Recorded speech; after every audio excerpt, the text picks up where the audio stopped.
Hello दोस्तों, नमस्कार। कैसे हो? मैं ऐसा करता हूँ सब ठीक ही होगे। आज का जो मैं टॉपिक लेकर आया हूँ उस टॉपिक का नाम है चेर, चोल और पांड्य वंश। हम शुरुआत करते हैं। ये हमारे देश का नक्शा है साउथ वाला। साउथ में ये चेर वंश है। जहाँ आज हम केरल कहते हैं वहाँ पर है चेर थे। कभी चेर वंश राज कर रहा था। इनका प्रतीक चिन्ह धनुष और बाण था। इनकी राजधानी वज्जी या वज्जीपुरम थी। जो आज हम केरल कहते हैं उस केरल वाले स्थान पर चेर वंश ने राज किया था। उसकी राजधानी वज्जी या वज्जीपुरम है। इसके संस्थापक उदयन जीरल थे। ठीक, आगे चलते हैं। फिर आते हैं साउथ की तरफ, जहाँ तमिलनाडु था। वहाँ राज कर रहे थे पांडे। जो पांडे वंश था वो राज कर रहा था। आज जिसे हम तमिलनाडु कहते हैं वहाँ पांडे वंश राज कर रहा था। इनका प्रतीक चिन्ह मछली है। ये समझ लेना, तमिल के शायद पानी है तो वहाँ मछलियाँ घूमती हैं, तो उनका प्रतीक चिन्ह इस तरह से याद कर सकते हो आप। इनकी राजधानियाँ 3 हुई। जो पांडे वंश था इसने अपनी 3 राजधानियाँ बनाई। पहली राजधानी कोरकाई थी, दूसरी राजधानी मदुरई थी जो वैगई नदी के किनारे है, और तीसरी राजधानी तेनकाची थी। ठीक है, ये पांड्य वंश थे। इनके संस्थापक कंडुगोन थे। ठीक, ये जो हमारा तमिलनाडु था वहाँ पड़ता है पांड्य वंश, और इनका प्रतीक चिन्ह मछली है जो बता चुका हूँ। आगे चलते हैं। इनके जस्ट उत्तर में एक वंश था चोल वंश। चोल वंश का जो शाही प्रतीक था वो था बाघ।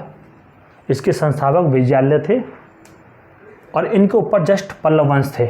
ठीक है, ये मैंने खाका बता दिया है कि चेर इधर थे, केरल साइड चेर थे, तमिलनाडु साइड पांड्य वंश था, और तमिलनाडु और जो आज आंध्र प्रदेश है उसे लगा हुआ चोल वंश भी था। वो तमिल भी मान सकते हो तमिलनाडु में, या फिर आंध्र प्रदेश में मान सकते हो। उसके ऊपर पल्लव वंश थे।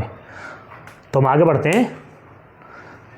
साउथ में संगम हुए।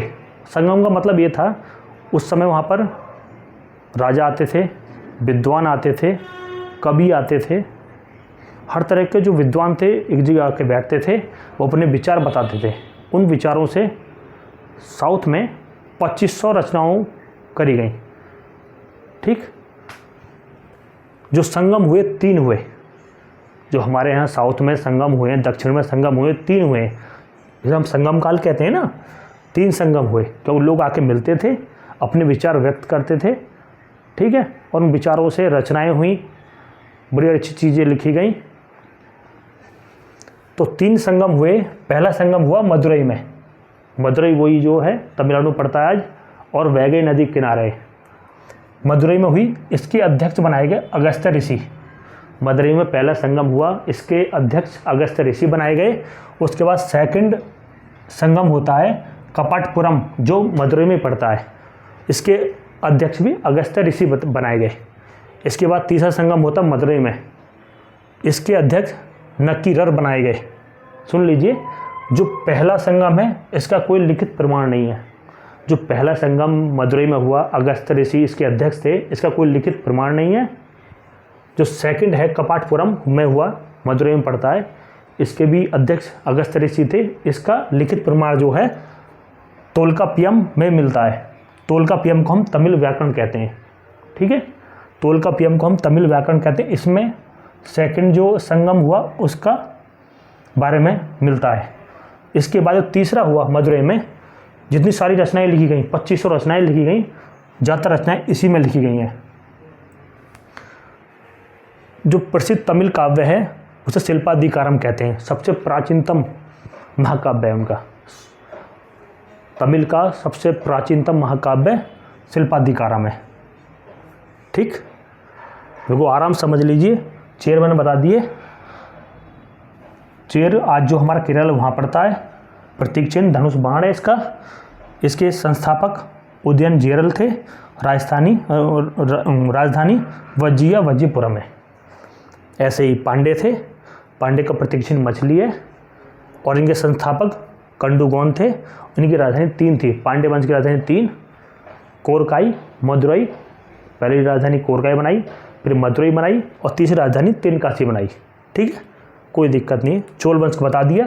प्रतीक चिन्ह बाघ है इसका। इसकी राजधानी कावेरीपट्टनम है। जो चोल वंश की राजधानी कावेरीपट्टनम है। कावेरीपट्टनम क्यों? क्योंकि जो तमिलनाडु में जो नदी बहती है कावेरी, उस कावेरी नदी के किनारे था ये शहर, तो वही राजधानी उन्होंने बनाई। इसके संस्थापक चोल वंश के विजयालय हैं। ठीक, अब आगे बढ़ते हैं। जो चोल वंश था, चोल वंश के संस्थापक विजयालय थे, पर चोल वंश के सबसे प्रतापी राजा जो थे वो करिकाल थे। करिकाल ने राज्य किया, समय बढ़ता गया। करिकाल के बाद एक राजा हुए राजराज फर्स्ट।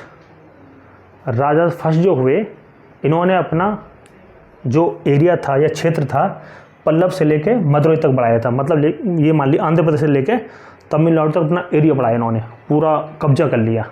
और इन्होंने जो राजा फर्स्ट थे 1200 द्वीप पर कब्जा किया था। डाटा ये कहता है इन्होंने 1200 द्वीप पर कब्जा किया। और जो हमारा श्रीलंका आज जो श्रीलंका है, जो श्रीलंका का उत्तरी जो छोर है उस पर भी कब्जा कर लिया था इन्होंने। आप जानते हैं कि जो श्रीलंका, इसमें दो लोग रहते हैं, दो टाइप के लोग रहते हैं। जो उत्तर में रहते हैं वो तमिल रहते हैं, जो साउथ में रहते हैं श्रीलंका में वो सिन्हले रहते हैं। सिन्हले लोग जो होते हैं वो बौद्ध धर्म को मानने वाले होते हैं। इस पर काफ़ी विवाद रहा है, आपने पढ़ा होगा। तो आगे बढ़ते हैं। राजा फर्स्ट के चोल वंश में राजा फर्स्ट के बाद इनके एक बेटे हुए राजेंद्र प्रथम। इन्होंने पूरे श्रीलंका को जीत लिया था। राजेंद्र प्रथम ने पूरे श्रीलंका को जीत लिया। और उसके बाद उस समय बंगाल पड़ता, जहाँ आज हमारा वेस्ट बंगाल है, मतलब बंगाल का मतलब आज का बंगाल नहीं, उस समय बंगाल का मतलब था बिहार भी था, उड़ीसा भी था, पूरा बांग्लादेश वाला हिस्सा था, सारा उस मिलाकर बंगाल होता था। उस समय बंगाल पर राज कर रहे थे महिपाल, जो पाल वंश के शासक थे। और पाल वंश के संस्थापक गोपाल हैं। गोपाल के बाद आए महिपाल। तो महिपाल को राजेंद्र प्रथम ने हराया था। ठीक है, जो पाल वंश के राजा थे, बंगाल में राज करते थे पाल वंश के महिपाल, उनको राजेंद्र प्रथम ने हराया था। और जैसे उनको हराया तो गंगई कोंड चोलम की उपाधि धारण कर ली थी महिपाल को हराकर। ठीक है, तो वीडियो कैसे लगी बच्चों मुझे कमेंट में बताना। और इस तरह की वीडियो पाने के लिए लाइक कर देना, सब्सक्राइब कर देना और अपने दोस्तों को शेयर कर देना। तो ये वीडियो को आप आराम से देख लीजिए। मैं 10 सेकंड के लिए छोड़ के जाऊँगा, ऐसे ही आप नोट कर लीजिए। जहाँ दिक्कत हो वहाँ देख लेना। बहुत अच्छा डाटा आपके लिए दिया है। यदि आपको मेरी मेहनत अच्छी लगती है, आपको लगता है कि मैंने मेहनत की आपके लिए, तो मेरी वीडियो को सब्सक्राइब कर देना और दोस्तों को शेयर कर देना। इन्हीं शब्दों के साथ मैं अपनी बात ख़त्म करता हूँ। तो बच्चों थैंक यू, धन्यवाद, जय हिंद।